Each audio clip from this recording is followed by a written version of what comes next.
আসসালামু আলাইকুম। ওয়ালাইকুম আসসালাম। আমার মামাতো বোন A+ পেয়েছে। আমাকে রেজাল্ট শোনানোর সাথে সাথে আমি তাকে মাশাআল্লাহ বলেছি। কিভাবে বলছেন? আমি তাকে বলেছি, মাশাআল্লাহ, তুমি অনেক ভালো রেজাল্ট করেছো। আপনার বলার ধরনটা মাশাল্লাহ অনেক সুন্দর হয়েছে। কিন্তু মাশাআল্লাহ শব্দের অর্থ তো আমি জানি না। মাশাআল্লাহ শব্দের অর্থ কি? মাশাল্লাহ শব্দের অর্থ হচ্ছে আল্লাহ যা চেয়েছেন তাই হয়েছে, অথবা আল্লাহ যা চান তাই হয়, বা আল্লাহ যেমনটি চেয়েছেন। মাশাআল্লাহ কখন বলতে হয়? অন্যের বা নিজের সম্পদ, সন্তান, সাফল্য বা সুন্দর কোনো কিছু দেখলে। তার মানে আপনি বুঝাতে চেয়েছেন, আল্লাহ যদি সম্পদ, সন্তান, সাফল্য বা সুন্দর কোনো কিছু দান করেন বা অনুগ্রহ করেন, তখন মাশাআল্লাহ বলতে হয়। জি, আপনি ঠিক বুঝতে পেরেছেন। সব কিছু বুঝলাম, কিন্তু একটা জিনিস বুঝলাম না। কোন জিনিসটা বুঝলেন না বা বুঝেননি? আমার মামাতো বোন ভালো রেজাল্ট করেছে। সে সারা দিন রাত কঠোর পরিশ্রম করে পড়াশোনা করেছে।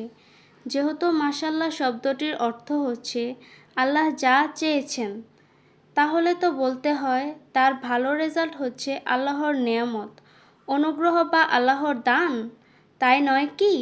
জি, আপনি একদম সঠিক বলেছেন।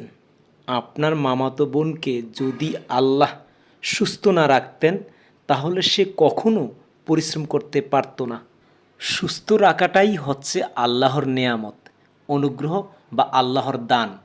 এমনকি পরীক্ষার হলে যাওয়ার সময়ও সে অ্যাক্সিডেন্ট করে হাত পা হারিয়ে হাসপাতালে পড়ে থাকতে পারত।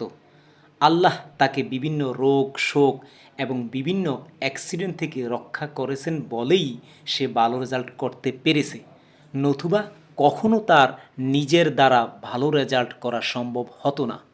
তার মানে আপনি বুঝাতে চেয়েছেন আল্লাহ ভালো রেজাল্ট চেয়েছেন বলেই সে ভালো রেজাল্ট করতে পেরেছেন।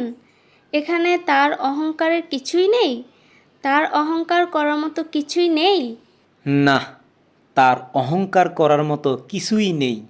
অহংকারের ধারে কাছেও যাওয়া যাবে না।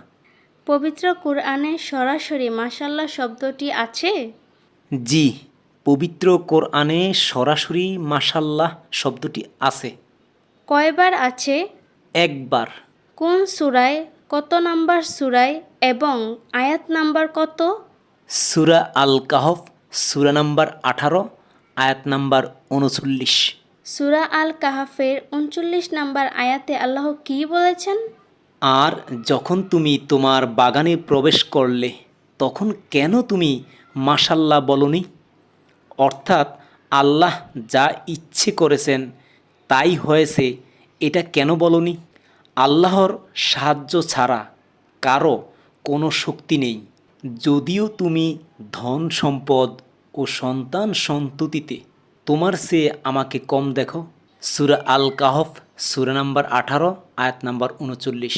সূরা আল কাহাফের 39 নাম্বার আয়াতে মাশাআল্লাহ বলা এবং বাগান সম্পর্কে একটু বুঝিয়ে বলুন। যদি আপনি মাশাল্লাহ বলার কারণ এবং বাগান সম্পর্কে বুঝতে চান, তাহলে আপনাকে সূরা কাহফের 32 নম্বর আয়াত থেকে শুরু করে 44 নম্বর আয়াত পর্যন্ত পড়ে শোনাতে হবে। আপনি সংক্ষিপ্তভাবে গল্প আকারে বলুন, যাতে আমি সহজে বুঝতে পারি। ঠিক আছে, আমি গল্প আকারে আপনাকে বুঝিয়ে বলছি। মনোযোগ দিয়ে গল্পটি শুনুন।